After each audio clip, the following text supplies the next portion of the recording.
আমাৰ পৰম পবিত্ৰ প্ৰভু যীশুখ্ৰীষ্টৰ নামত নমস্কাৰ প্ৰিয় শ্ৰোতা। আজিৰ শাস্ত্ৰ পাঠ মুঠিয়ে লিখা শুভবাৰ্তা 4 নম্বৰ অধ্যায়ৰ 1 পৰা 4 নম্বৰ পদ। তেতিয়া যীশু শয়তানৰ দ্বাৰাই পৰীক্ষিত হ'বলৈ তেওঁক আত্মাৰ দ্বাৰাই অৰণ্যলৈ নিয়া হ'ল। তাতে দুকুৰি দিন দুকুৰি ৰাতি লঘোণে থাকিলত, পাছে তেওঁৰ ভোক লাগিল। তেতিয়া পৰীক্ষকে ওচৰলৈ আহি তেওঁক ক'লে, তুমি যদি ঈশ্বৰৰ পুত্ৰ হোৱা, তেন্তে এই শিলবোৰ পিঠা হ'বলৈ আজ্ঞা দিয়া। তাতে তেওঁ উত্তৰ দি ক'লে, মানুহ কেৱল পিঠাৰেই নিজিব, কিন্তু ঈশ্বৰৰ মুখৰ পৰা ওলোৱা প্ৰত্যেক বাক্যেৰেহে জীৱ, এই বুলি লিখা আছে। সেয়া আছিল মুঠিয়ে লিখা শুভবাৰ্তা 4 নম্বৰ অধ্যায়ৰ 1 পৰা 4 নম্বৰ পদ।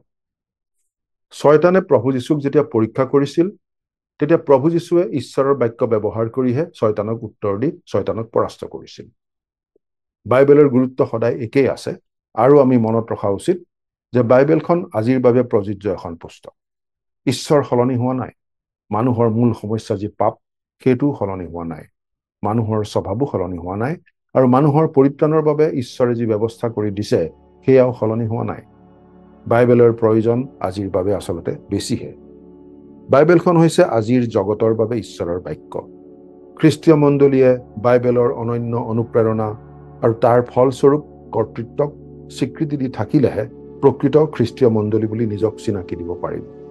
শাস্ত্ৰৰ কৰ্তৃত্বৰ প্ৰতি অনুগত হোৱাটো প্ৰকৃত খ্ৰীষ্টীয় বিশ্বাসীসকলৰ এটা প্ৰধান চিন হৈ আহিছে, আৰু এতিয়াও এই কথা সত্য।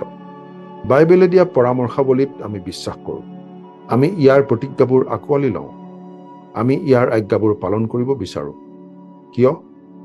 মূলতঃ এইবাবেই কাৰণ আমি বিশ্বাস কৰোঁ যে বাইবেলখন ঈশ্বৰৰ বাক্য, কিন্তু এইবাবেও যে তেওঁ ইয়াৰ মাজেৰে আমাক এক জীৱন্ত বাক্যেৰে কথা কয়। বাইবেলখন কালিৰ বাবে পুস্তক আছিল, নিঃসন্দেহে ই কাইলৈৰ বাবেও পুস্তক হ'ব, কিন্তু আমাৰ বাবে ই আজিৰ বাবে এখন পুস্তক। আমি মনত ৰখা উচিত যে বাইবেলৰ জনপ্ৰিয়তা কমা নাই, অথচ বহুতৰ মাজত বাইবেলৰ প্ৰতি দুখজনক অৱহেলাও আমি দেখিবলৈ পাওঁ। কিন্তু বাইবেলৰ সমসাময়িক প্ৰাসংগিকতাৰ কথা কোনেও ওলাই কৰিব নোৱাৰে। আজিৰ জগতৰ বাবে ঈশ্বৰৰ এই জীৱন্ত বাক্যৰ প্ৰতি আমাৰ মন দিয়াৰ প্ৰয়োজনীয়তা কেতিয়াও হ্ৰাস পোৱা নাই। আমাৰ জীৱনত বাইবেলক অগ্ৰাধিকাৰ দিয়াটো আমি উশাহ নিশাহ লোৱাৰ নিচিনা স্বাভাৱিক কথা যেন হ'ব লাগে।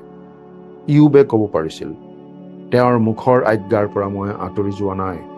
তেওঁৰ মুখৰ বাক্য মোৰ আৱশ্যকীয় আহাৰতকৈও বহুমূল্য জ্ঞান কৰিলোঁ।